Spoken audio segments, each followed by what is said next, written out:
لیکن یا اللہ جب آپ کے پیارے کی عظمت معلوم ہوئی تو ہم اس خوف سے کہ کہیں تو یہ نہ پوچھ لے کہ میرے پیارے کے آبا و اجداد کا بھی ذکر کیا ہے، اس لیے اے اللہ ایک جلسہ عثمان سیٹھ اپنے مقام پر ایک جلسہ منعقد کیے تھے، جس میں اہل سنت والجماعت کے اسٹیج سے آپ کے پیارے کے آبا و اجداد کے نام کا ورد ہوا تھا۔ اے اللہ میں شامل تھا، میں نے سنا ہے، میں نے پڑھا ہے، کہنے کے لیے گنجائش بن جائے۔ آقا سے پوچھا گیا یا رسول اللہ صلی اللہ علیہ وسلم آپ کون ہیں آقا؟ آقا آپ کے آبا و اجداد کون ہیں؟ مفہوم ہے، اے آقا آپ کون ہیں؟ کون ہیں کیا؟ صحابہ نہیں جانتے تھے اللہ کے رسول ہیں، اللہ کے نبی ہیں، اللہ کے آخری نبی ہیں، یہ سب جانتے تھے، لیکن یہاں پر مفہوم یہ ہے یا رسول اللہ صلی اللہ علیہ وسلم آپ اپنے گھرانے کے متعلق بتائیں۔ آقا کیا فرماتے ہیں؟ آقا فرماتے ہیں انا محمد، میں محمد ہوں، میں عبداللہ کا بیٹا ہوں۔ عبداللہ عبد المطلب کے بیٹے ہیں، عبد المطلب ہاشم کے بیٹے ہیں، اور آقا اس طرح سے نام لیتے گئے حضرت عدنان تک۔ وہ نام کیا تھے؟ آقا فرمائے انا محمد بن عبداللہ بن عبد المطلب بن ہاشم، انا محمد بن عبداللہ بن عبد المطلب بن ہاشم بن عبد مناف بن خصی بن کلاب بن مرہ بن کعاب بن لوئی بن فہر بن غالب بن مالک بن نظر بن کنانہ بن خزیمہ بن مدرکہ بن الیاس بن نزار بن مزر بن معاد بن عدنان۔ یہ 21 نام ہے حضور صلی اللہ علیہ وسلم نے بتایا۔ یہ 21 نام ہے حضور نے بتایا۔ اب حضرت عدنان کا سلسلہ حضرت اسماعیل سے جا ملتا ہے، اور حضرت اسماعیل صاحبزادے ہیں حضرت ابراہیم علیہ السلام کے۔ حضرت ابراہیم علیہ السلام سے پورا شجرہ حضرت آدم تک ملتا ہے۔ یہ بات واضح ہے کہ حضور نے فرمایا کہ میرے والدین گرامی کا عقد نکاح دین پر ہوا، اس میں کوئی رسم شامل جہالت کی نہیں ہے۔ تو حاضرین محترم، ایک آخری بات بتا کر گزرتا ہوں، کیونکہ یہ جو میلاد کے جو آیات ہیں نا، میلاد کے جو واقعات ہیں، یہ ایک ہی جلسے میں بتانا مشکل ہوتا ہے، اس لیے ہم الگ الگ آیات پڑھ کر الگ الگ موقعوں پر الگ الگ باتیں بتاتے ہیں۔ آج ایک بات یہ بتانی مقصود ہے آپ کو، جب حضور صلی اللہ علیہ وسلم کی ولادت کا موقع آیا، حضور صلی اللہ علیہ وسلم کی ولادت جس حجرے میں ہوئی، جب ولادت مبارکہ ہوئی تو حضور سے ایک نور نکلا، اور وہ نور سارے کمرے کو منور کرتا ہوا، ساری دنیا کو منور کرتا ہوا آسمان کی طرف چلا گیا۔ حضرت بی بی آمنہ فرماتی ہیں اس نور کی روشنی میں میں نے شام کے محلات کو دیکھا، اور اس نور کی روشنی میں میں نے شام کے محلات کے سامنے سے گزرنے والے اونٹوں کو بھی دیکھا۔ اب سوال یہ پیدا ہوتا ہے، شام سیریا، مکے سے سیریا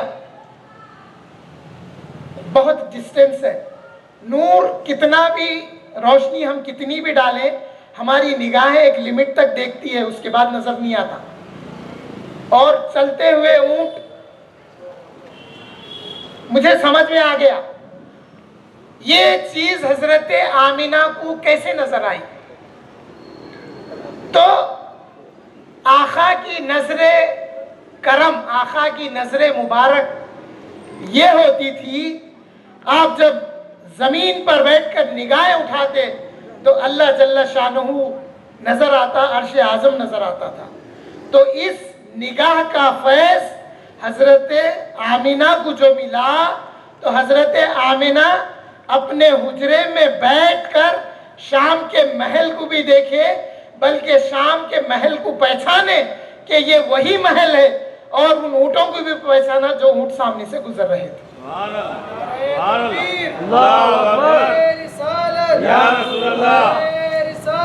اب اگر کوئی پوچھے باقر صاحب یہ آپ کا عقیدہ ہے، یہ آپ ایک تعویل بتائے، تو آؤ پھر حقیقت کی طرف آتے ہیں۔ حضرت عمر رضی اللہ عنہ مسجد نبوی کے منبر پر خطاب فرما رہے ہیں، دوران خطاب فرمانے لگے، یا ساریہ انظر الی الجبل، ایک روایت میں ہے یا ساریہ الجبل الجبل، حضرت ساریہ کو ایک لشکر دے کر بھیجے تھے حضرت عمر رضی اللہ تعالیٰ عنہ۔ حضرت ساریہ مقابلہ کر کے جب پلٹ رہے تھے تو پہاڑ کی اونچائی سے وہ جو دشمن تھے وہ حملہ آور ہونے کا ارادہ کر رہے تھے۔ حضرت عمر جمعہ کا خطبہ دے رہے، منبر پر کھڑے کھڑے فرما رہے، اے ساریہ ادھر دیکھو، اے ساریہ ادھر دیکھو۔ تو حضرت عمر مدینے میں ہیں، دکھائی کہاں کا دے رہا ہے؟ ساریہ کو دیکھ رہے ہیں۔ آؤ پھر حدیث سے پوچھتے ہیں، اس کے علاوہ کوئی حدیث ہمارے لیے ہے؟ آقا فرماتے ہیں اتقوا من فراست المومن، مومن کی فراست سے بچو، فإنه ينظر بنور اللہ، کیونکہ وہ اللہ کے نور سے دیکھتا ہے۔ جب ایک عام مومن اللہ کے نور سے دیکھتا ہے تو اس کو وہ سب کچھ دکھائی دیتا ہے۔ تو پھر حضرت عمر کا کیا مقام ہے، پھر حضور صلی اللہ علیہ وسلم کی والدہ کا کیا مقام ہے؟ حاضرین محترم، یہ بات میری اچھے سمجھ میں آ گئی۔ یہ بھی فیض ملا میرے کو حسین شاہ ولی رحمت اللہ علیہ کا ایک جلسہ 11 ربیع الاول کا ایک جلسہ حسین شاہ ولی رحمت اللہ علیہ کی بارگاہ میں منعقد تھا، وہاں پر یہ بات میرے ذہن میں آئی اور حقیقت سے ہٹ کے نہیں ہے، آپ انشاءاللہ تسلیم کریں گے۔ بی بی آمنہ نے نور کی روشنی میں شام کے محلات کو دیکھا، وہاں سے گزرتے ہوئے اونٹوں کو دیکھا اور دنیا والوں کو بتا دیا، تو ہم تک وہ بات پہنچ گئی۔ یہ بات میرے کیا سمجھ میں آئی؟ میرے یہ سمجھ میں آئی کہ اللہ نے دکھایا، اے آمنہ سلام اللہ علیہا، اے آمنہ میں نے جو صاحبزادہ آپ کو دیا ہے یہ میرا پیارا ہے اور یہ آخری نبی ہے۔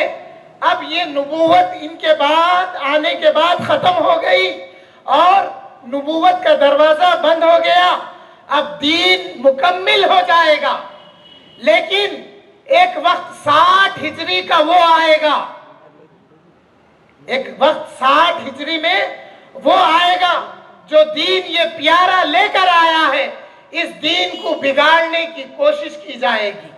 تو اس دین کو بچانے کے لیے یہ پیارے محمد صلی اللہ علیہ وسلم کا نواسا حسین کربلا میں دین کو بچائے گا، دین مکمل ہوگا یہ پیارے کے ذریعے اور دین بچے گا کربلا میں حسین کے ذریعے۔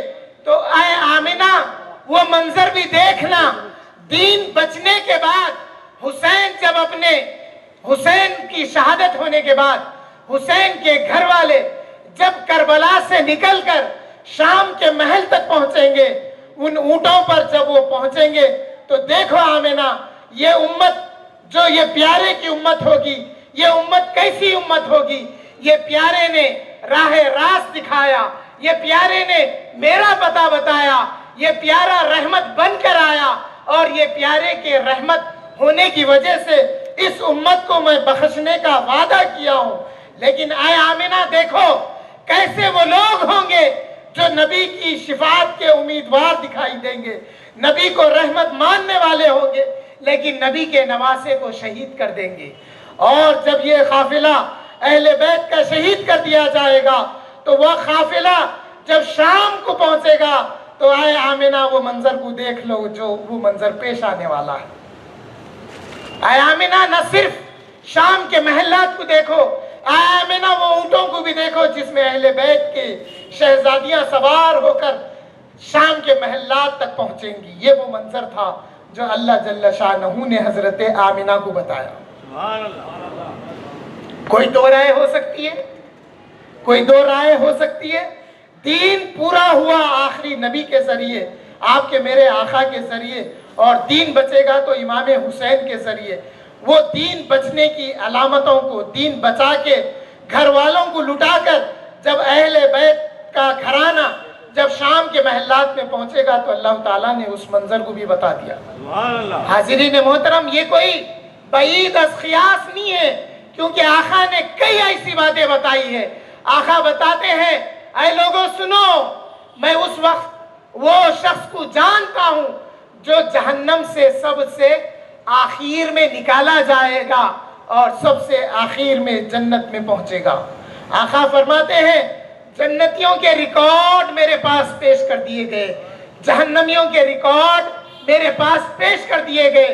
جو جنتی ہے اس کو ان کے نام سے اور ان کے والد کے نام سے میں جانتا ہوں۔ حاضرین محترم، ایک بات بتانا آپ کے لیے اچھی یہ سمجھتا ہوں میں، سنیے، اللہ کی رحمت سے نا امید نہیں ہونا ہے، بے شک لا تقنطوا من رحمت اللہ، لیکن اللہ کی رحمت کیا ہے؟ اللہ کی رحمت حضور صلی اللہ علیہ وسلم کی ذات مبارکہ ہے۔ اللہ جہاں یہ فرما دیا کہ میری رحمت سے آئے بندے، تو سمندر کی جھاگ کے برابر بھی گناہ کر کے جب تو میری رحمت کی دعا کرتا ہے تو میں تجھے معاف کر دیتا ہوں۔ تو اللہ یہ فرماتا ہے کہ میری رحمت سے نا امید نہ ہونا، پھر اللہ اپنی رحمت کو رحمت للعالمین بنا کر حضور کو بھیج دیتا ہے۔ حضور سے پوچھا گیا، حضور نے فرمایا کوئی بھی اللہ کی رحمت کے بغیر نہیں جائے گا۔ صحابہ پوچھے یا رسول اللہ، میں اپنی بات کرتا ہوں۔ صحابہ کے ذہن میں یہ بات آئی ہوگی، یا رسول اللہ ہم تو مانتے ہیں لیکن آنے والا دور ہوگا یہ بات کو سمجھ نہیں پائے گا۔ یا رسول اللہ کیا آپ بھی اللہ کی رحمت سے جائیں گے؟ آقا فرمائے ہاں میں بھی اللہ کی رحمت سے جاؤں گا۔ اب کیا فرق ہے یہاں؟ اللہ کی رحمت الگ، نبی الگ ہیں؟ نہیں، اللہ نے نبی کو رحمت بنا کر بھیجا۔ آقا فرمائے ہاں میں جنت میں جاؤں گا۔ کب جاؤں گا؟ اللہ مجھ سے فرمائے گا اے پیارے میں تجھ کو اتنا عطا کرتے جاؤں گا کہ تو راضی ہو جائے۔ اللہ کی رحمت جب کامل ہو جائے گی تب اللہ کے رسول فرماتے ہیں میں جنت میں جاؤں گا، میں جنت میں بھیجتا جاؤں گا۔ اللہ پوچھے گا وَلَسَوْفَ يُعْطِيكَ رَبُّكَ فَتَرْضَىٰ، اے پیارے تو مانگتا جا میں دیتا جاؤں گا، اے پیارے تو مانگتے جا میں دیتا جاؤں گا، یہاں تک کہ تو راضی ہو جا۔ تو آقا جب تک آخری جنتی جنت میں داخل نہیں ہوگا آقا راضی نہیں ہوں گے، یہ آقا نے فرمایا۔ اور حاضرین محترم، لا تقنطوا من رحمت اللہ، اللہ کی رحمت سے مایوس نہ ہو، یعنی حضور کی ذات سے مایوس نہ ہونا۔ آقا فرماتے ہیں شفاعتی، میری شفاعت کبیرہ گناہ کرنے والوں کے لیے ہے، مگر گناہ کر کے ہم کو نہیں اترانا چاہیے کہ آقا کی شفاعت کافی ہے۔ گناہ کر کے تائب ہونا چاہیے، اللہ کے رسول کا وسیلہ لے کر دعا کر لینا چاہیے۔ اور آقا فرماتے ہیں جو میری شفاعت کو نہیں مانتا اس کے لیے میری شفاعت نہیں ہے، جو میری شفاعت کو نہیں مانتا اس کے لیے میری شفاعت نہیں ہے۔ لا تقنطوا من رحمت اللہ، سنیے امام ابو حنیفہ رضی اللہ عنہ اپنی مسند میں ایک حدیث بیان کرتے ہیں، اللہ جل شانہ کا نام حنان اور منان ہے، ایک نام حنان اور منان ہے۔ جہنم میں شور شرابہ کر رہے ہیں دو بندے اللہ کے، یا حنان یا منان یا حنان یا منان۔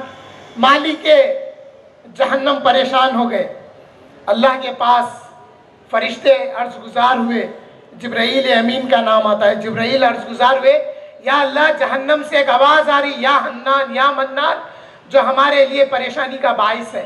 اللہ فرمائے جا کے مالک سے کہو کہ وہ جو یا حنان یا منان کہہ کے ذکر کر رہے ہیں ان کو میرے پاس بھیجو۔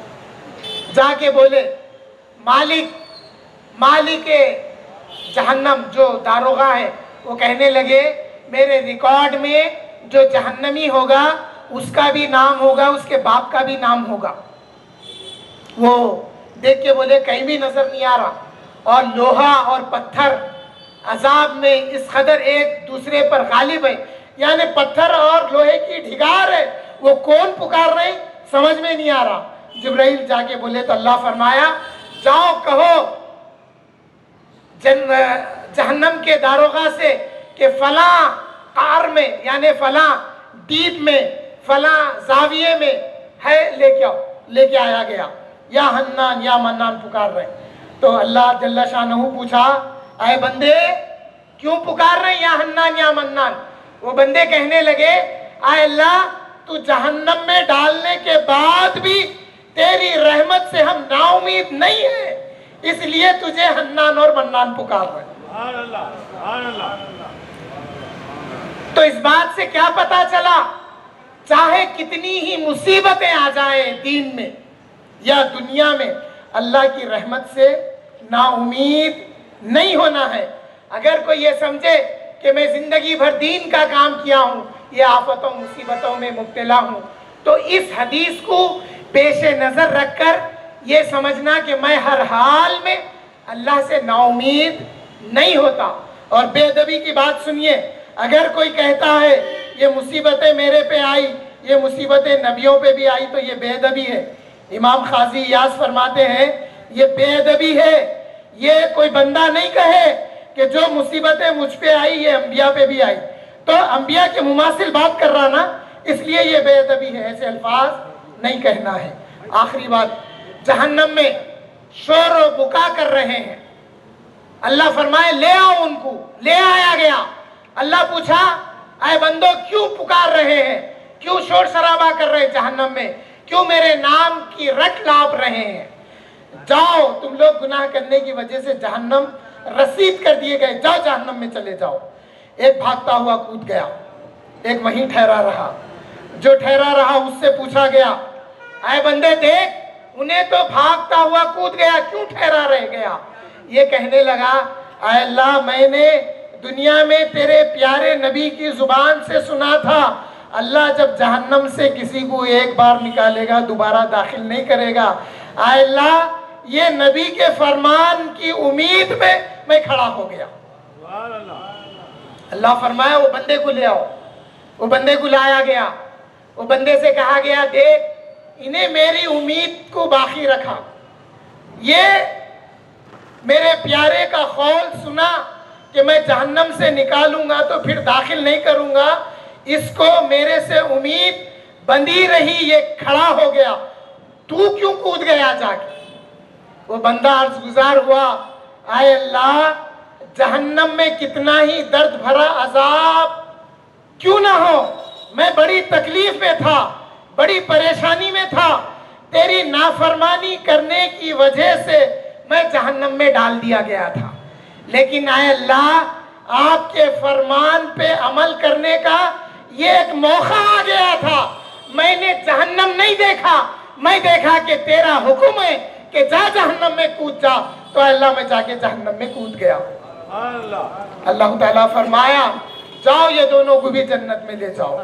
تو حاضرین محترم، قیامت میں اگر رحمت ملے گی، قیامت میں اگر شفاعت ملے گی، قیامت میں اگر رحمت کا سایہ ملے گا، اور قیامت میں اگر حوض کوثر سے مشروب ملے گا، اور قیامت میں اگر راحت ملنی ہے، قیامت میں اگر اپنے اولیاء کرام کے ساتھ اللہ کے حضور حاضر ہونا ہے، قیامت میں اگر لوائے حمد کے تلے چلنا ہے، قیامت میں اگر نور حاصل کرنا ہے، قیامت میں اگر راحت حاصل کرنا ہے، قیامت میں اگر عرش الہی کا سایہ حاصل کرنا ہے، تو حضور صلی اللہ علیہ وسلم کی محبت کو اپنے دلوں میں بسانا ہوگا، اور حضور صلی اللہ علیہ وسلم کی محبت کے چرچے کرنے ہوں گے، اور حضور صلی اللہ علیہ وسلم کی محبت میں اپنا خاتمہ ہونے کی دعائیں کرنی پڑے گی۔ اللہم ربنا آتنا فی الدنیا حسنۃ وفی الآخرۃ حسنۃ وقنا عذاب النار۔ اللہم ارنا الحق حقا وارزقنا اتباعہ وارنا الباطل باطلا وارزقنا اجتنابہ۔ اے اللہ آپ ہمیں اپنا خوف بھی عطا کریے، اے اللہ آپ ہمیں آپ کے پیارے ہمارے آقا کی محبت بھی عطا کریے، اور اے اللہ مرنے سے پہلے زباں پر کلمہ طیب لا الہ الا اللہ محمد الرسول اللہ نصیب فرمائیے، اور خبر میں آقا کو جب دیکھیں تو برملا کہہ اٹھے مصطفیٰ جان رحمت پہ لاکھوں سلام، وآخر دعوانا ان الحمدللہ رب العالمین، سبحان ربک رب العزت عما یصفون، وسلام علی المرسلین والحمدللہ رب العالمین۔